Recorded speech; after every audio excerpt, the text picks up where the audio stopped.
Hello friends, അസ്സലാമു അലൈക്കും. Welcome back to Jashi's കുക്കിലേക്ക് എല്ലാവർക്കും സ്വാഗതം. നോമ്പിന് നമുക്ക് ഒഴിച്ചുകൂടാൻ പറ്റാത്തൊരു ഡ്രിങ്കാണല്ലോ അല്ലേ തരിക്കഞ്ഞി. തരിക്കഞ്ഞി ഉണ്ടാക്കാൻ അറിയാത്തതായിട്ട് ആരും ഉണ്ടാവില്ല അല്ലേ? പക്ഷെ പലരും പല രീതിയിലായിരിക്കും ഇത് ഉണ്ടാക്കുന്നത്. ഇന്ന് നമുക്ക് ഞാൻ സാധാരണ തരിക്കഞ്ഞി ഉണ്ടാക്കുന്ന ആ ഒരു മെത്തേഡ് കൂടെ ഒന്ന് കണ്ടു നോക്കാം. ഒരു 10 മിനിറ്റിനുള്ളിലായിട്ട് വളരെ ഈസിയായി നമുക്കിത് ഉണ്ടാക്കാം. അപ്പൊ നമുക്ക് നേരെ വീഡിയോയിലേക്ക് പോകാം അല്ലേ? അതിനു മുന്നേ എന്നും പറയുന്ന പോലെ തന്നെ എന്റെ വീഡിയോ ആദ്യമായിട്ട് കാണുന്നവരൊക്കെ നിങ്ങൾക്ക് ഇനി ഇതുപോലെ ഈസി ടേസ്റ്റി ആയ ഒരുപാട് റെസിപ്പികൾ എന്റെ ചാനലിലൂടെ കാണാൻ ആഗ്രഹമുണ്ടെങ്കിൽ പ്ലീസ് ഒന്ന് സബ്സ്ക്രൈബ് ചെയ്ത് സപ്പോർട്ട് ചെയ്യുക. പുതിയ വീഡിയോസ് അപ്ലോഡ് ചെയ്യുമ്പോൾ അതിൽ മിസ്സാവാതെ നോട്ടിഫിക്കേഷനിലൂടെ നിങ്ങൾക്ക് കിട്ടാനായി ബെല്ലൈക്കൺ കൂടെ എനേബിൾ ചെയ്യാൻ മറക്കണ്ട കേട്ടോ. ആദ്യം തന്നെ പാല് തിളപ്പിക്കാനായി വെക്കാം. 1 ലിറ്റർ പാലാണ് ഞാൻ എടുത്തിട്ടുള്ളത്. ഇതിലേക്ക് തരിക്കഞ്ഞിലേക്ക് ആവശ്യത്തിനുള്ള പഞ്ചസാര ചേർത്ത് കൊടുക്കാം. പിന്നെ 1 കപ്പ് വെള്ളം കൂടെ ചേർക്കാം. കട്ടി അധികമില്ലാതെ ലൂസായിട്ടുള്ള കൺസിസ്റ്റൻസിയിലാണ് തരിക്കഞ്ഞി കുടിക്കാൻ ഇഷ്ടമെങ്കിൽ 1 കപ്പ് വെള്ളം കൂടുതൽ ചേർക്കാം. അപ്പൊ പാല് തിളച്ചു വരുന്ന സമയം കൊണ്ട് നമുക്ക് തരിക്കഞ്ഞിലേക്കുള്ള റവയും അണ്ടിപ്പരിപ്പും മുന്തിരിയൊക്കെ ഒന്ന് വറുത്തെടുക്കാം. ഒരു പാൻ ചൂടാക്കി അതിലേക്ക് 2 ടേബിൾ സ്പൂൺ നെയ്യ് ഒഴിച്ചെടുക്കാം. ഇനിയുള്ള എല്ലാ ചേരുവകളും ഈ നെയ്യിൽ തന്നെയാണ് കേട്ടോ നമ്മൾ വറുത്തെടുക്കുന്നത്. അതുകൊണ്ടാണ് 2 ടേബിൾ സ്പൂൺ നെയ്യ് ചേർത്തിട്ടുള്ളത്. ആദ്യം നമുക്ക് അണ്ടിപ്പരിപ്പ് ഒന്ന് വഴറ്റാം. ഇതിനൊന്നും അങ്ങനെ പ്രത്യേകിച്ച് അളവൊന്നുമില്ല കേട്ടാ. ഞാൻ ഗാർണിഷിങ്ങിന് കൂടെ വേണ്ടത് കൊണ്ട് കുറച്ച് കൂടുതൽ എടുത്തേ ഉള്ളൂ.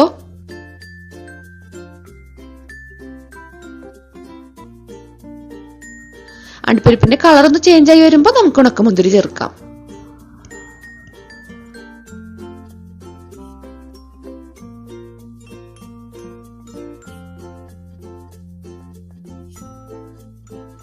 ഇപ്പൊ ഇത് 2 വറുത്തെടുത്തിട്ടുണ്ട്.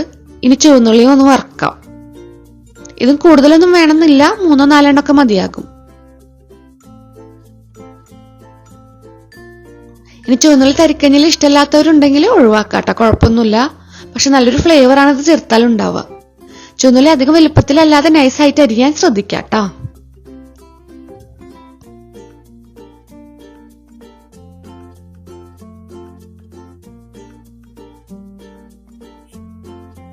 ഇനി ഞാനിതിൽ സ്പെഷ്യലായിട്ട് ഒരു ചേരുവ കൂടെ ചേർക്കുന്നുണ്ട്.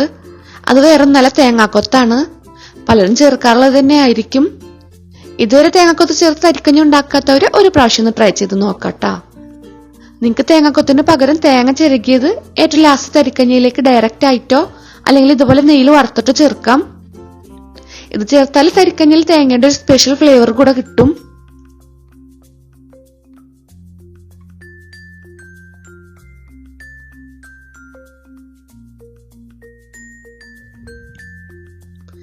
ഇനി നമുക്ക് ഈ ബാക്കിയുള്ള നെയ്യിൽ റവ കൂടെ വറുത്തെടുക്കാം. ഞാൻ 5 ടേബിൾ സ്പൂൺ റവയാണ് എടുത്തിട്ടുള്ളത്. ഇത്രയും അളവ് പാലും പിന്നെ വെള്ളമൊക്കെ ചേർത്ത് തരിക്കഞ്ഞി ഉണ്ടാക്കുമ്പോൾ ഈ ഒരു അളവ് റവ നല്ല പെർഫെക്റ്റ് ആയിരിക്കും. ഇനി നിങ്ങൾ ലൂസാക്കാൻ വേണ്ടി 1 കപ്പ് വെള്ളം കൂടുതൽ ചേർക്കുന്നുണ്ടെങ്കിലും റവയുടെ അളവിൽ മാറ്റൊന്നും വരുത്തേണ്ട ആവശ്യമില്ല കേട്ടോ. റോസ്റ്റ് ചെയ്ത് വരുന്ന റവയാണെങ്കിലും ബാക്കിയുള്ള നെയ്യിൽ ജസ്റ്റ് ഒന്ന് ചൂടാക്കി എടുത്താൽ നന്നായിരിക്കും. അപ്പൊ റവയുടെ ആ റോസ് സ്മെല്ലൊന്നും തീരെ തരിക്കഞ്ഞിയിൽ അറിയില്ല. ഇപ്പൊ എല്ലാം നമ്മൾ വറുത്തെടുത്തിട്ടുണ്ട്. പാലും ഇപ്പൊ ചെറുതായി തിളച്ചു വരുന്നുണ്ട്.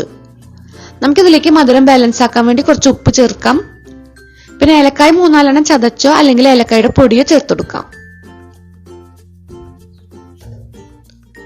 നന്നായി ഇളക്കി യോജിപ്പിച്ചതിന് ശേഷം നമുക്കിതിലേക്ക് വറുത്ത് വെച്ചിരിക്കുന്ന റവ ചേർക്കാം. ഇത് നല്ല പോലെ ഒന്ന് മിക്സ് ആക്കി കൊടുക്കാം.